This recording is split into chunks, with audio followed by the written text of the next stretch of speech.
A gente vai bater um papo agora com a Aline Pontes, psicóloga. Aline, eu sei que a gente vai começar o bate-papo, mas eu já queria que você deixasse assim um contato para minha amiga de casa, para ela poder já percebendo aquilo que a gente vai conversar aqui, já ficar com o seu contato na mão, para que, se precisar de ajuda, tá contando com a tua ajuda, com o teu apoio, como é que faz? Claro. Telefone, né? 9835-5007, né? E caso tenha interesse, às vezes precisa estar desabafando, escrever alguma coisinha, Aline Pontes, com um Szinho a mais, ou seja, 2 S, @yahoo.com.br. Maravilha. Aline, o que pode diferenciar um sentimento assim comum, natural, de tristeza, para um estado assim doentio?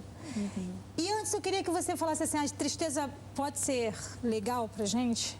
Pode ser bom também vivenciar esse sentimento? Parece que é complicado responder que sim, né? Mas eu afirmaria com toda certeza para você, Márcia, sim, a tristeza, ela significa alguém que esteja saudável. Uma pessoa, quando ela consegue passar por um processo, seja de perda ou de sentimentos dolorosos, e ela experimenta a sensação da tristeza, significa que ela está reagindo como qualquer outro ser humano normal.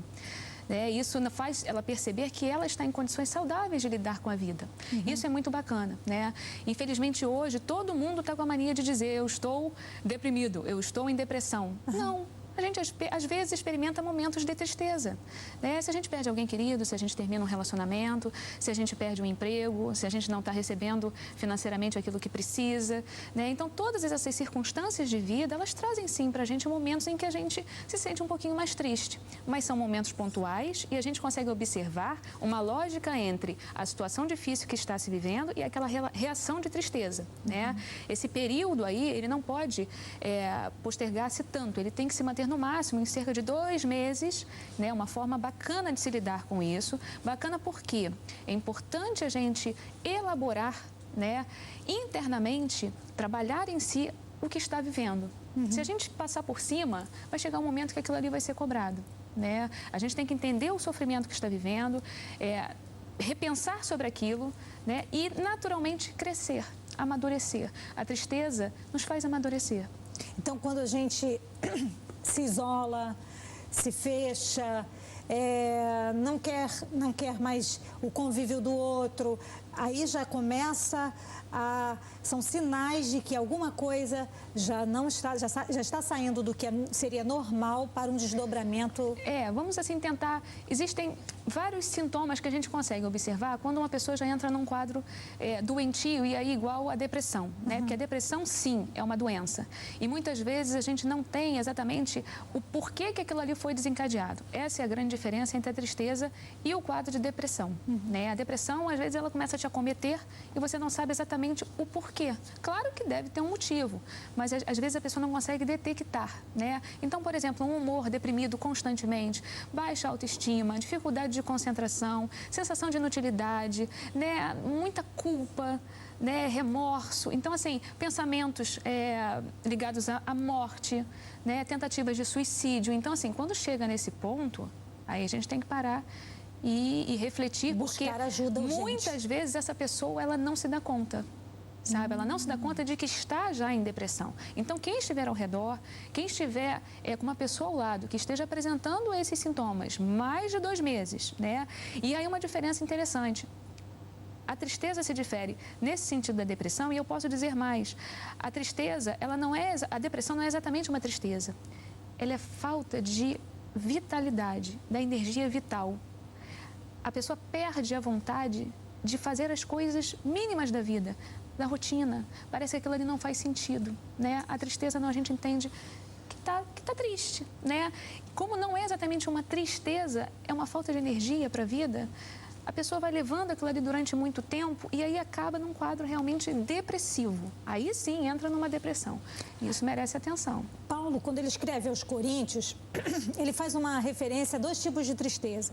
2 Coríntios, no capítulo 7, no versículo 10, ele fala que existe a tristeza segundo Deus, que é uma tristeza que te quebranta, sabe? Mexe contigo, porque precisa ser mexido naquele momento, o nosso coração, para a gente para que sejamos conduzidos ao arrependimento.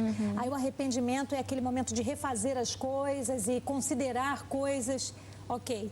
E uma outra tristeza, que é a tristeza segundo o mundo. E aí Paulo coloca essa tristeza, que é aquela tristeza que envolve remorso, que envolve um latejar de uma culpa imensa. E essa tristeza te lança para como se fosse uma areia movediça, sabe? Te leva à morte.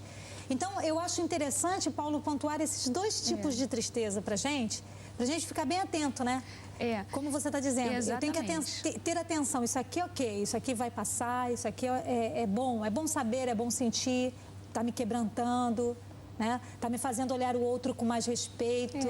É o chamamento pela dor, né? A dor nos serve muito, é a hora que a gente para refletir, para negociar consigo mesmo novas atitudes, né? Pensar nos erros e buscar os acertos. Essa é a chance, aproveite essa tristeza, né?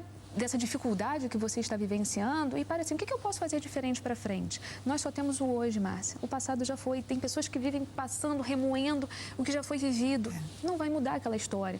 Mas se eu viver o meu hoje bem, eu vou me estruturar para que o meu amanhã seja melhor. É a única oportunidade que eu tenho, né? E como você falou, eu entendendo quais são as sensações e as profundezas de uma tristeza, eu consigo entender o meu próximo, eu consigo ser melhor nos meus relacionamentos, eu consigo entender uma dor, eu consigo acolher quem precisa.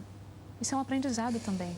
Essa tristeza que é uma tristeza que está de fato ali, orbitando em volta de remorso, de culpa, essa tristeza aí, ela pode gerar alguma situação de saúde, alguma dificuldade na saúde física? Pode, literalmente, né? Porque atrapalha no caso, atinge o sistema imunológico, né? Na medida que o imunológico é atingido, baixa a produção de anticorpos, né? São os anticorpos que evitam com que a gente venha a ter doenças. Isso a gente chama de somatização. A gente passa a julgar, né, no corpo físico as questões emocionais e psicológicas. Eu estou fazendo essa pergunta porque a minha amiga de casa, ela tem que entender que isso não é uma coisa que a gente que seja só uma teoria, ou alguém que você está vendo que está vivendo isso, está com frescura. Não, realidade, é um dado científico, inclusive. E por isso que a depressão torna-se uma doença, porque ela acarreta, né, circunstâncias complicadas para o ser humano, de saúde mesmo, saúde física, orgânica, né, sai do psicológico. É possível, de repente, ter alguma tendência hereditária dessa tristeza? Tem, estudos já confirmaram, sim, que tem uma tendência hereditária através dos genes, isso é passado, né, através da família, né, de filho, de pai para filho, enfim, pode ser hereditário, sim.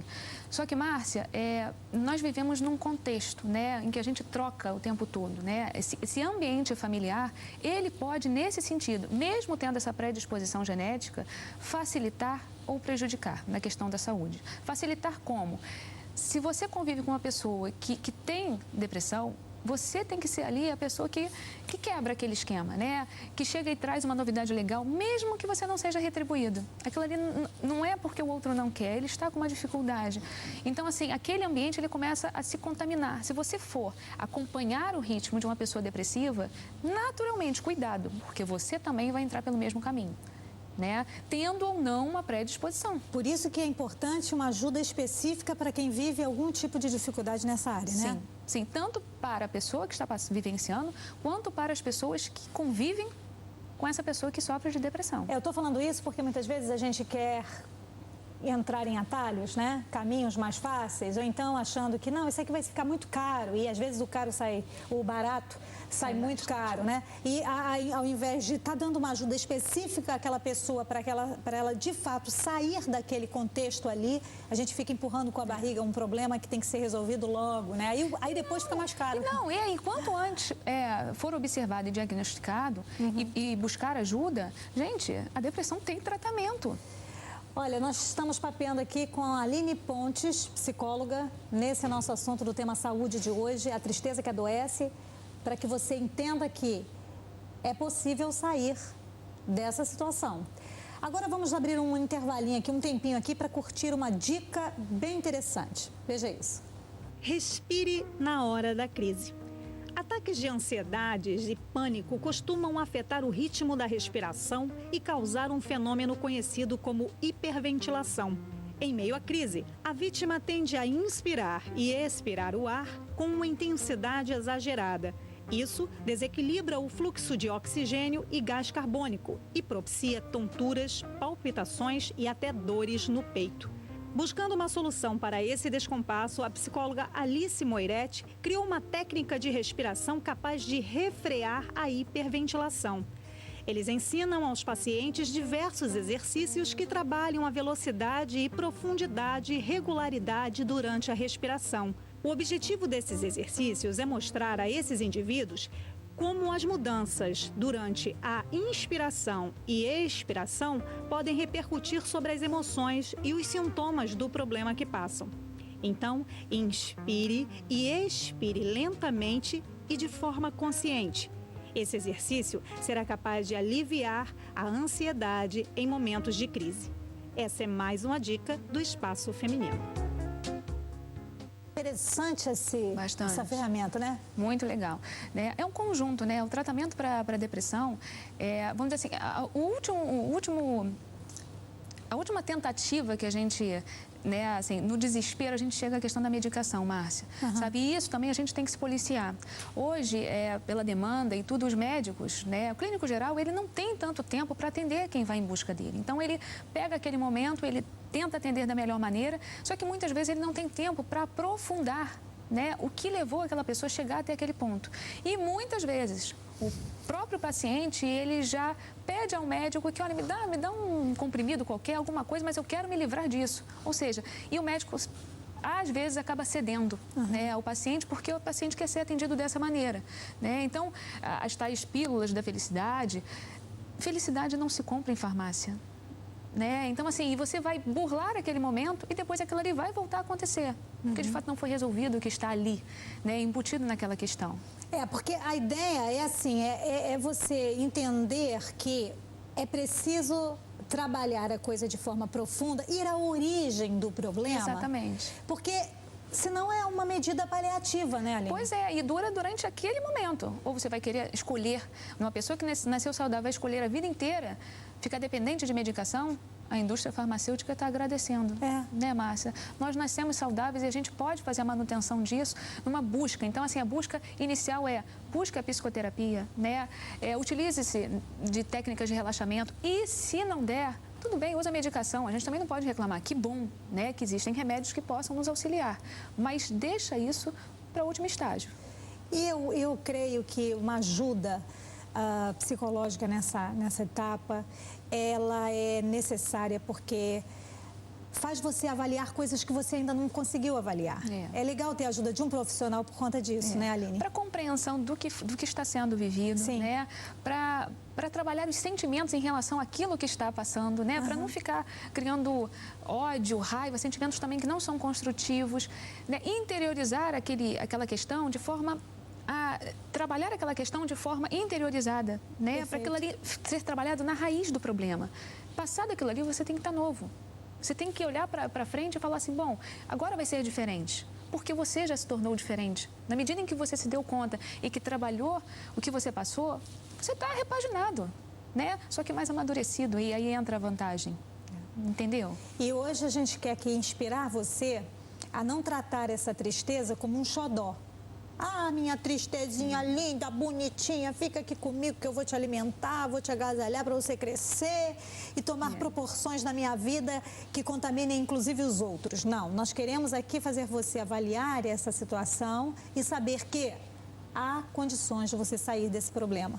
E o tanto que isso tudo está prejudicando também quem está perto de você, né, Com certeza. E não prejudicando só as pessoas em si, mas cuidado com os relacionamentos. Às vezes a gente está vivendo dessa forma, o que a gente chama de ganho secundário, né? A gente não está percebendo, mas para fazer a manutenção de determinado comportamento, a gente não percebe, mas a gente está tendo algum ganho. E às vezes, porque assim eu tenho mais atenção da minha mãe, meu pai fica mais em casa, o meu marido, né, me leva as coisinhas na cama. Peraí, ainda mais em relacionamento amoroso, vamos parar tudo, né?